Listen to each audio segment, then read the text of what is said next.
Guys, today we've got the brand new Arma Kraton EXB on the bench, and I'm really excited because we're going to be going 7S with it. And things might get a little sketchy because I don't even have a 7S battery. But before we do that, we're going to have to fix this thing because in the last video we did this. Now that hit popped both pillow balls out and snapped the CVD. Most of you agreed that this was just a bad, unlucky hit, and that's probably true. But we're gonna replace this with all stock parts to see if it happens again. I've got a brand new CVD and a new takeoff hub for my Big Rock. Something I noticed that's interesting is that this material appears to be a slightly different color than the hub material that came on the EXB. I wonder if they're made two different places. The reason I'm actually gonna replace this hub is every time these pillow balls pull out of your hub, it actually stretches out the holes and makes it more likely to happen next time. And I also just noticed there's a crack right here. I've still got the video coming very soon on this custom RC driver. If you haven't subscribed, make sure you do so you don't miss that. I'm gonna be giving one of these away as well. Looks like we also bent a pillow ball. If you haven't taken one of these apart before, it's really straightforward. Just push the pin out here, salvage this little barrel, and put it in the new one. There are still a lot of good parts on this hub, so I like to throw them in a little bag like this, and then just label what's wrong with it. That way I don't have to take this apart right now, and I can pull parts off it that I need later. In order to go 7S, we're gonna have to get rid of this Spectrum Firma 150, and we're gonna put a Mamba Monster X 8S in there. In order to mount this on here, we're gonna need to do a little bit of modification, get rid of this ridge. If you don't have good flush cutters, I'd recommend getting some. They're invaluable in this hobby. And that'll fit on there nicely now. Now we just need to tidy up this wiring.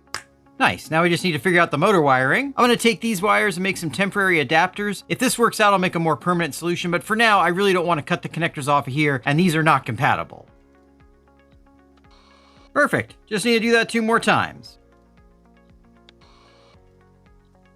As I'm sure you've noticed by now, we're keeping the stock motor in here, and this is a risk because this motor is not 7S compatible, but I bet that the RPM isn't going to be that much higher, and I think we'll be able to get away with it. That being said, I'm not sure if that's true or not, and we're just going to have to find out once we go bash it. Now, if you're enjoying watching me risk my hardware for your enjoyment and entertainment, make sure you get subscribed because we're doing this kind of stuff here all the time. Now, excitingly, the award for the sketchiest part of this setup doesn't even go to this motor. I don't have a 7S battery, so we're going to run it on a 5S and a 2S. This is not an advisable thing to do. The reason is because your ESC only understands the total amount of voltage it's seeing, and it determines when to hit low voltage cutoff based on that total amount of voltage. If you run 2 dissimilar batteries like this, one of them can drain more quickly than the other, and that can lead to one battery getting over discharged before LVC kicks in. If a battery gets over discharged, it will get damaged. That being said, if you're careful, you can get away with this, and I'm going to show you how to do that here in just a minute. First, we have to make sure these actually fit in the car though.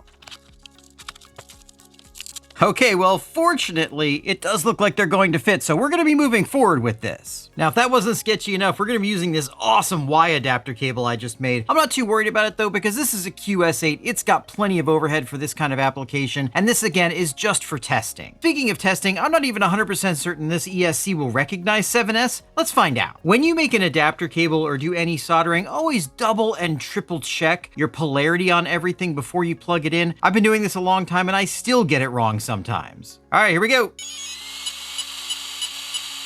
That's 7 beeps, which means this thing recognizes 7S. The only thing left to do now is go and take it out and see how it runs. But before we do that, we've got to actually make sure these batteries will work together. And how we're going to do that is we're going to take the truck, drive it around for a few minutes. And then we're going to check the voltage of the batteries and see how they compare to each other. We've got about 4.1 volts per cell on this battery, and just a little bit less on this battery. Now, as long as they stay fairly close to each other, the entire pack, then they should be okay to run together. I'm going to run this through the rest of the pack, and then if it does well, we'll do some speed runs. This thing did 51 miles an hour on 6S. Write your guesses down in the comments on what it's going to do on 7S. All right, guys, let's see what 7S can do. Full throttle. Trying to lift the nose up. Full throttle. Whoa. One more time. Oh. All right, let's bring it in. All right, guys, 53 miles an hour. That's pretty good. It's better than what we were getting before. And I think we could do more if it didn't keep trying to lift the nose up. Well, that was a pretty interesting result. What do you guys think? Is that what you were expecting? For me, though, top speed isn't really the main focus of this. I want to see how this thing bashes on 7S, so let's go do that now.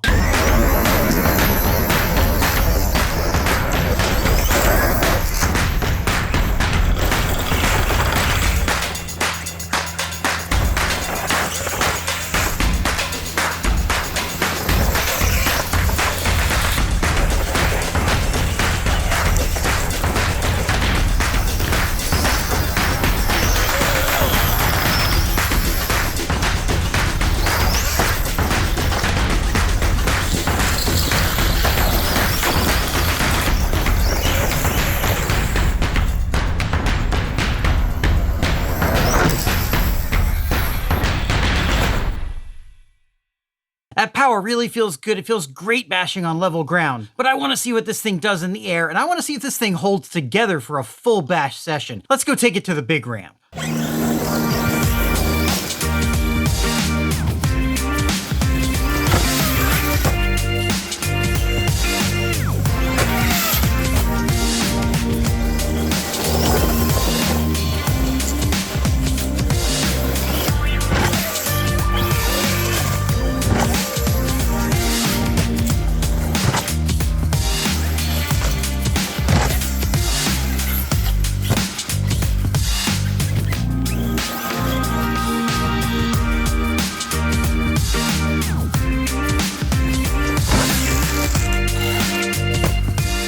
All right, guys, first I want to say that 7S feels great on this platform. I think that it's an awesome way to get a little bit more power. The motor seems to handle it just fine. And I definitely think these odd numbers of cells is something that should become more popular because they are a lot of fun and they're a really nice sweet spot between the stock power and going crazy with 8S. But now we got to shift gears a little bit because I keep breaking this truck. This is the third time this has happened. The first time was in the last video when the pillow balls popped out and the CVD broke. And now I've had this happen twice in 2 bashing sessions. Now maybe this is just something that I'm going to experience, but I suspect that the extra stiffness of this all aluminum bulkhead is causing there to be less flex in crashes, and the next weakest thing down the line is failing. Of course, you can upgrade these to M2C drive shafts, which I will be doing in the future. At least in my experience with these trucks, it doesn't take too bad of a crash for this front CVD to fail. Now that being said, I still really like this truck. Overall, the platform feels solid, it's a lot of fun, and hopefully with some M2C front CVDs, this problem will be fixed. I've had no problems with the axles in the rear, and no problem with anything else on the car. Let me know what you think about this though. Do you think I'm just being too harsh on this? Do you think I'm bashing too hard and that's why it's breaking? I'd love to hear your thoughts on this down in the comments.